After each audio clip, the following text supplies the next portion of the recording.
Retro movie story విషయానికి వస్తే retro 1970-1980 సంవత్సరం నేపథ్యంలో సాగే ఒక పీరియడ్ గ్యాంగ్స్టర్ డ్రామా. ఇందులో సూర్య ఒక పవర్ఫుల్ మాజీ గ్యాంగ్స్టర్. ఆయన తన హింసాత్మక గతాన్ని వదిలేసి భార్య పూజా హెగ్డేతో ప్రశాంతమైన జీవితాన్ని గడపాలని కోరుకుంటాడు. అయితే ఆయన గతాన్ని వదిలినా కూడా గతం మాత్రం ఆయన్ను వదలదు. ఫలితంగా పాత శత్రువులు తిరిగి వస్తారు. అలాగే హీరో దాచిన రహస్యాలు బయటపడతాయి. దీంతో అతనిలోని మృగం మేల్కొంటుంది. శాంతి కోసం హీరో చేసే పోరాటం హింసాత్మక యుద్ధంగా మారుతుంది. మరి ఆ పోరాటంలో హీరో గెలిచాడా? మాజీ గ్యాంగ్స్టర్ దాచిపెట్టిన సీక్రెట్ ఏంటి? ఆయన గతం ఏంటి? దానివల్ల హీరోయిన్కు ఎదురైన ఇబ్బందులేంటి అనే విషయాలు తెలియాలంటే సినిమా నుంచి ఖచ్చితంగా చూడాల్సిందే. ఈ మూవీకి డైలాగులు, క్లైమాక్స్ సినిమాకి అతిపెద్ద బలం. ఆయన 70-80ల నేపథ్యాన్ని చక్కగా తెరపై చూపించారు. ఇది సినిమాకు ఒక నాస్టాలజిక్ ఫీల్ ఇస్తుంది. అయితే సినిమా కథ అనేది విమర్శకులను అసంతృప్తికి గురిచేస్తుంది.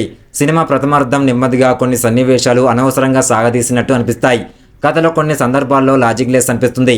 సూర్య మునుపటి సినిమా కంగువా నిరాశపరిచిన నేపథ్యంలో రెట్రోపై భారీ అంచనాలున్నాయి. కానీ ఈ సినిమా కూడా అంచనాలను పూర్తిగా అందుకోలేకపోయింది. కథలో కొత్తదనం లేకపోవడమే దీనికి కారణం. ఇక సూర్య హింసాత్మక గ్యాంగ్స్టర్, ప్రేమించే భర్తగా 2 వేరియేషన్స్లో అద్భుతమైన నటన కనబరిచాడు. ముఖ్యంగా ఆయన నటించిన ఎమోషనల్ సీన్స్, యాక్షన్ సీక్వెన్స్లు ఆకట్టుకున్నాయి. ఒక్క మాటలో చెప్పాలంటే టాప్ నాచ్ పర్ఫార్మెన్స్ అని చెప్పాలి. అలాగే పూజా హెగ్డే ఒక సాధారణ అమ్మాయి పాత్రలో మెప్పించింది. ఆమె కెమిస్ట్రీ సూర్యతో బాగా కుదిరింది. ఈ సినిమాతో ఆమెకు లాంగ్ టైం తర్వాత హిట్ దక్కే అవకాశం ఉంది. రెట్రో మూవీ పాజిటివ్ పాయింట్స్ విషయానికి వస్తే హీరో హీరోయిన్ల నటన, సంగీతం, సినిమాటోగ్రఫీ, ఎడిటింగ్, క్లైమాక్స్ బాగుంటాయి. నెగటివ్ పాయింట్స్ విషయానికి వస్తే నెమ్మదిగా సాగే కథ, స్క్రీన్ ప్లే బాగుండదు. ఓవరాల్గా రెట్రో మూవీ ఎలా ఉంది భయ్యా అంటే కథలో కొత్తదనం ఆశించే వారిని నెమ్మదిగా సాగే ఈ సినిమా నిరాశపరుస్తుంది.